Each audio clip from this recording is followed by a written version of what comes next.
Ito ang umaga pagkatapos ng winter storm dito sa Midwest. Hindi kami masyadong tinamaan. Pero, ayun, napakalamig ng panahon. At nakikita nyo naman, di ba? Ayan, oh.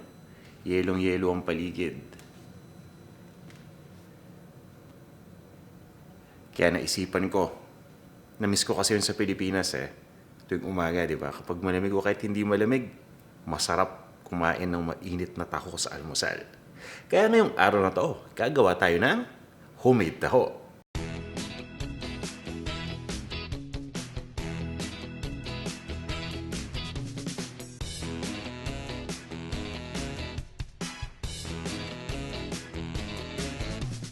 Simpleng-simple lang ang mga ingredients na gagamitin natin dito. At ito yung mga kailangan natin. Extra soft na tofu. Ito naman yung dark brown sugar o asukal na pula. Sago at rainbow sago ang gamit natin. At ng vanilla extract. Bukod dito, kakailanganin din natin ng tubig. Etong version natin ng homemade taho na to ay tamang-tama para dun sa mga wala sa Pilipinas, yung mga walang direct access sa taho vendor na magbibenta tuwing umaga. So kung nagkikrave kayo sa taho, ito yung kumpletong lista ng mga ingredients para sa ating homemade taho recipe.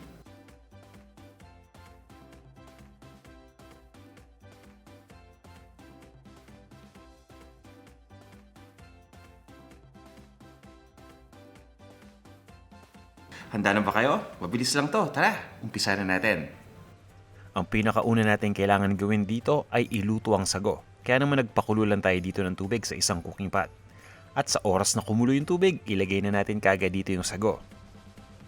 Again, ang gamit ko dito yung tinatawag natin na rainbow sago, yung iba't ibang kulay. Pwede kayong gumamit dito ng ordinaryong sago lang. Pwede yung ganitong size, pwede yung maliliit din. Para dito sa sago na gamit ko, ang kailangan natin gawin ay pakuluan lang natin ito ng 3 minuto. Mapapansin niyo unti-unti na itong lulutang. At makaraan ng 3 minuto, hihinaan lang natin yung apoy dito. Galing sa medium, ilalagay ko lang sa low. At pagkatapos ay itutuloy ko lang ang pagpapakulo dito ng 5 minuto pa. At makaraan ng 5 minuto, ready na to. Ang gagawin ko ay papatayin ko lang yung apoy dito.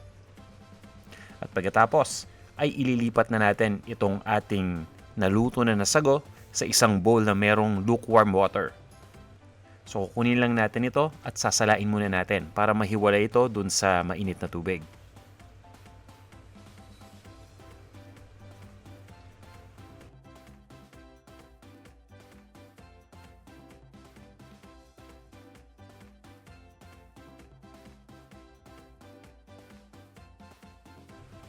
Isasalin lang natin itong nasala natin na sago balls.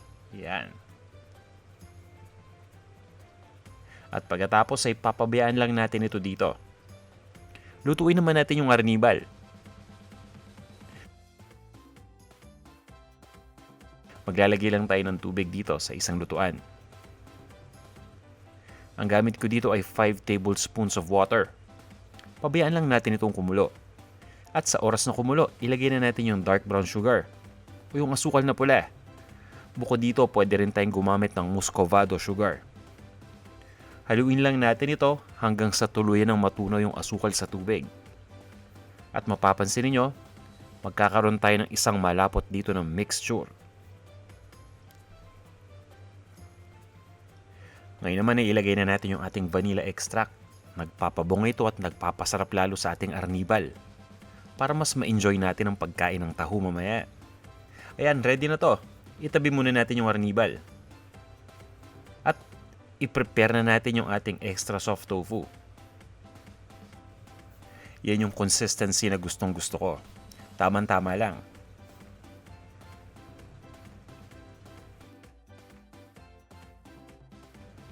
Mapapansin niyo na may kasamang liquid yung extra soft tofu kapag nilipat na natin sa bowl. I-drain lang natin yan. At pagkatapos nito ay ima-microwave lang natin ito. Ilagay natin sa microwave oven at i-microwave natin ng 2.5 minutes. Ganun lang kabilis. Ngayon naman ay i-assemble na natin yung taho. Kukuha lang tayo ng isang cup o isang mug. Kagayahin ko yung magtataho. Magsascrape lang ako ng taho. Ayan. Pero syempre iba pa rin si Manong magtataho. Magaling na magaling mag-scrape manipis. Itong pag-scrape ko makapal pa eh. So ang gagawin natin ngayon dito ay ililipat lang natin o maglalagay lang tayo ng extra soft tofu na nainit na natin sa microwave dito sa ating mug. At nasa sa inyo kung gaano karami.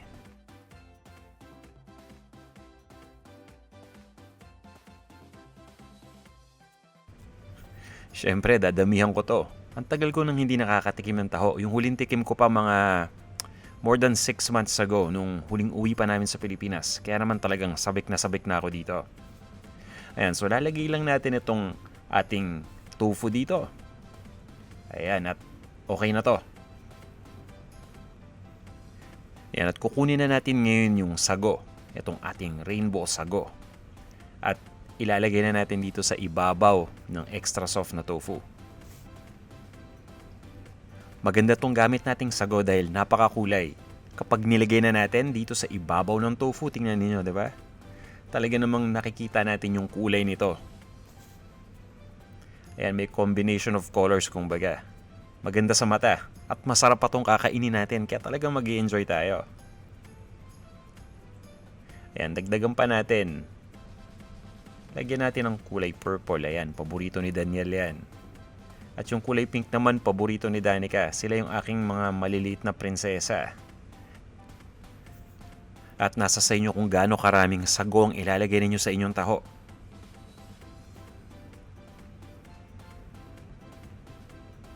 Ayan, ready na to. Ngayon ay handa na natin yung arnibal. At sasandukin lang natin ito at pagkatapos ilalagay natin dito sa ibabaw ng sago. Ayan. Nakakatakam, di ba? Magsandok pa tayo ng isa pa. Tama lang sa akin 2 sandok para hindi sobrang tamis.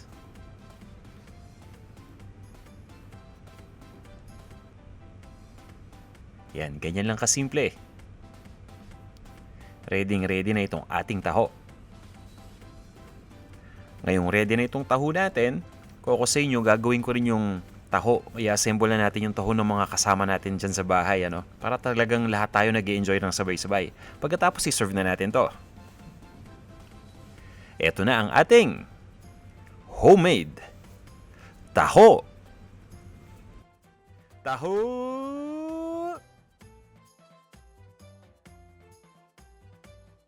Ito na yung taho natin, di ba? Simpleng-simple lang gawin. Nakita nyo naman, napakadali lang. Importante lang dito na meron tayong sago. Pwedeng yung malaking sago na rainbow na katulad nito. Pwedeng simpleng sago at pwedeng yung maliliit na sago din. At gagawa lang tayo ng arnibal. At para dito naman sa tofu, ito yung pinakamadaling parte. Bibili lang tayo ng soft silken tofu, ima-microwave lang natin at okay na. Ngayon, tikman naman natin. Ito yung masarap sa Pilipinas, yung pagkagising mo pa lang. Tapos may sumisigaw na ng taho. Ayan, ito na yung ating taho.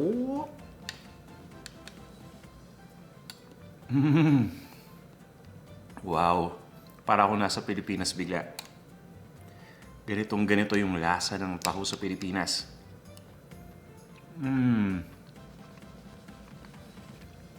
Ang sarap, grabe.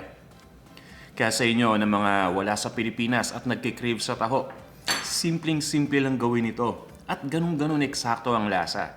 At alam nyo pa kung paano ginawa, di ba? Dahil syempre kayong gumawa nito. Kaya sana subukan nyo itong ating taho recipe.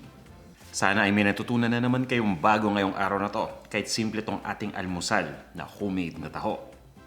Maraming salamat sa walang sawa ninyong pagsubaybay. At sana abangan ninyo ating susunod na video. At kung nagustuhan nyo itong ating recipe ngayon para sa taho, pakilike lang itong video natin. Para sa inyo naman na hindi pa nagsasubscribe, huwag niyong kalimutang i-click itong subscribe button. Nandito lang sa ilalim ng ating video. O paano magkita-kita na lang ulit tayo sa susunod, ha? Salamat!